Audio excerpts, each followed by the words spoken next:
मुझे याद है जब पहला इन्वेस्टर समिट हमें करना था तो हमारे औद्योगिक विकास के मंत्री और अवस्थापना और औद्योगिक विकास के आयुक्त मेरे पास आए। इन्होंने कहा साहब हमें एक इन्वेस्टर समिट करना है। मैंने कहा टारगेट क्या है? उन्होंने कहा 20,000 करोड़। मैंने कहा नाम? कहा ग्लोबल इन्वेस्टर समिट। मैंने कहा नाम बदल दो। उन्होंने कहा क्यों? मैंने कहा 20,000 करोड़ की राशि रखते हो और ग्लोबल बोलते हो।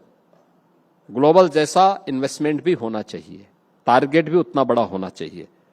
उन्होंने कहा लेकिन यूपी में कौन करेगा?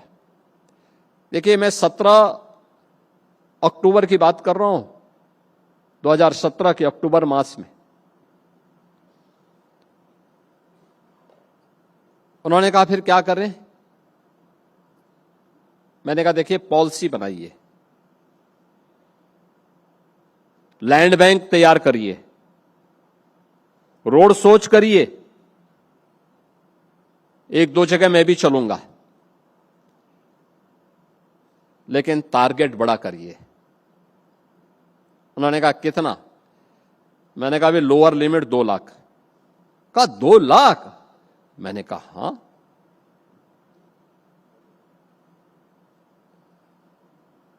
दोनों को पसीना छूट गया था अक्टूबर में मेरे पास, मेरे चेंबर में। ये कहा साहब ये नहीं हो सकता। मैंने कहा होगा। और बताऊं इस समय कितना का प्रस्ताव हमें मिला? 50 लाख करोड़ का प्रस्ताव यूपी में इन्वेस्टमेंट के हमें प्राप्त हुए हैं। 50 लाख करोड़ के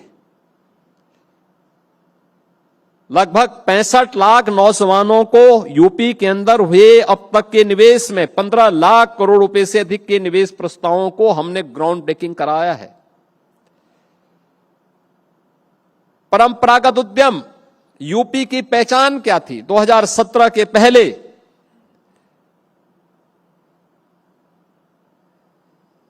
लखनऊ की चिकनकारी रो रही थी,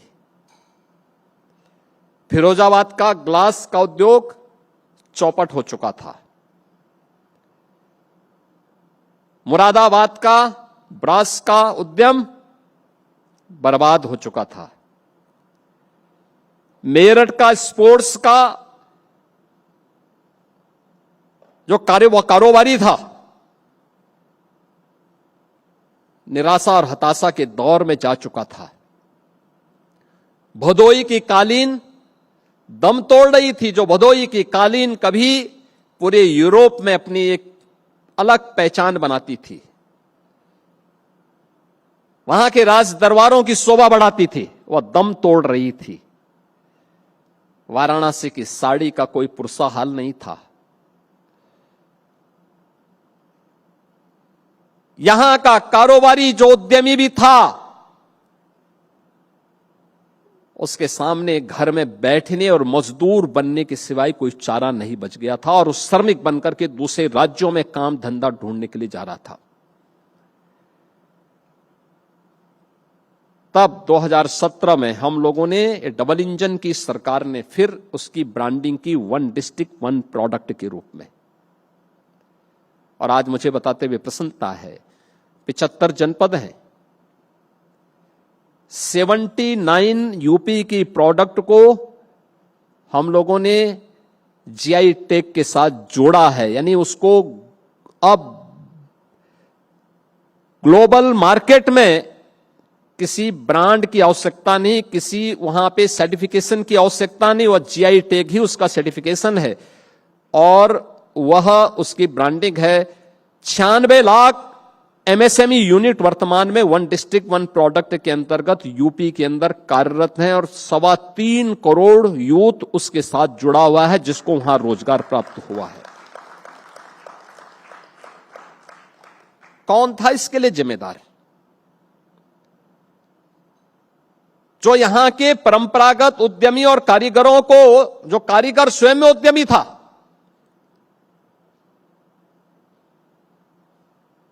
उसको हताशा और निराशा के इस दौर में पहुंचा दिया। कौन लोग जिम्मेदार थे? जो यूपी के इस ताकत को जिन्होंने समाप्त किया, और आज मुझे बताते हुए प्रसन्नता है 2 लाख करोड़ रुपए से अधिक के एमएसएमई आइटम, 1 डिस्ट्रिक्ट 1 प्रोडक्ट से जुड़े हुए प्रोडक्ट को आज के दिन पे यूपी एक्सपोर्ट भी कर रहा है।